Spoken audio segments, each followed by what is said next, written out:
ఈరోజు మన వేడుకలకు ఒక ప్రత్యేకత ఉంది. అదే భక్త మార్కండేయ చరితం. మృత్యువునే జయించిన చిరంజీవి కథను మన విద్యార్థులు ప్రదర్శించబోతున్నారు. మార్కండేయ పురాణం అంటే కేవలం ఒక కథ కాదు, అది అచంచలమైన భక్తికి మరియు దైవ నిర్ణయానికి ఎదురించిన సంకల్పానికి నిదర్శనం. మృకండ మహర్షి మరుద్వతి దంపతులకు శివ అనుగ్రహంతో కలిగిన పుత్రుడే మార్కండేయుడు. అల్పాయుష్కుడైన ఆ బాలుడు తన భక్తితో కాలయముడినే ఎలా ఎదిరించాడో ఇప్పుడు చూద్దాం. ప్రతి మృకండ మహర్షి దంపతులారా శుభమస్తు. నారాయణ నారాయణ. ప్రణామాలు మహర్షి. నవదంపతులారా సమస్త సన్మంగళాన్ని భవంతు. చక్కటి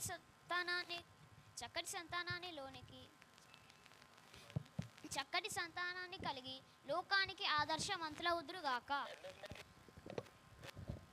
మరుద్వతి, విద్వత్ సభల నిమిత్తం నేను బ్రహ్మలోకం వెళ్తున్నాను. అలాగే స్వామి, బ్రహ్మ ఆశీస్సులు పొంది సత్వరమే విచ్చేయండి.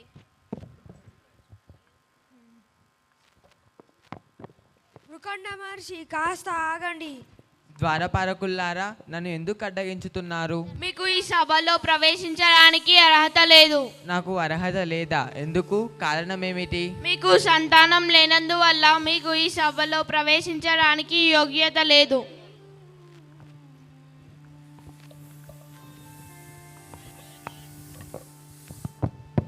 అమ్మా, ఆకలిగా ఉంది. ఈ రోజు మాకు ఇక్కడే భోజనం. స్వామి దయచేయండి. కాళ్ళు చేతులు కడుక్కొని ఆశీయులు కండి, వెంటనే వడ్డిస్తాను.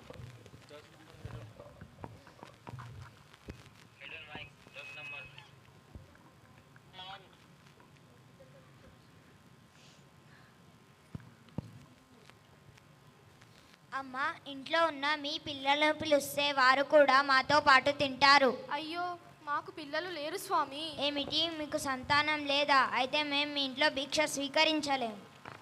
స్వామి ఆగండి. స్వామి స్వామి స్వామి ఆగండి. స్వామి మరుద్వతి, బాధపడకు. మనం సంతానం కోసం శివునికి తపస్సు చేద్దాం.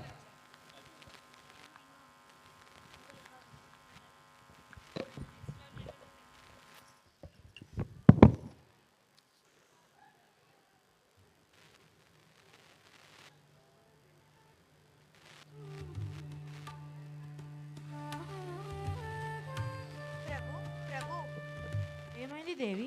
నీకోసం భూలోకంలో ఎవరో తపస్సు చేస్తున్నారు ప్రభు. ఇంకెవరు? మన మృకండ దంపతులే. మరి ఆ తపస్సుకు కారణమేంటో పద వెళ్ళి తెలుసుకుందాం.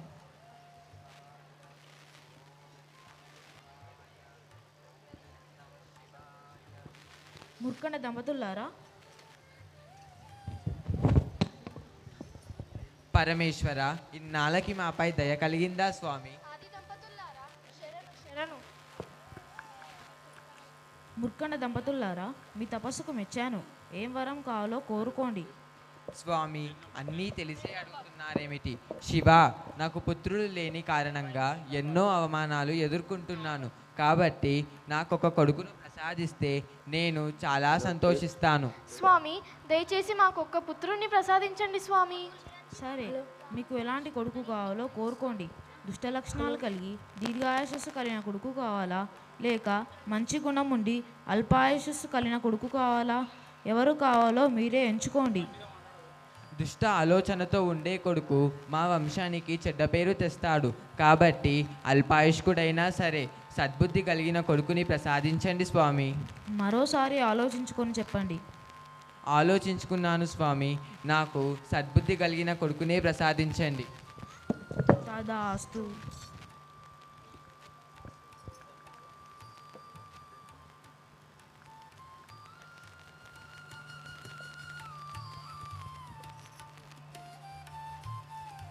స్వామి, మన పుత్రుడికి ఏం పేరు పెడదాం? అందుకే కదా ఈ పురోహితులు వచ్చారు.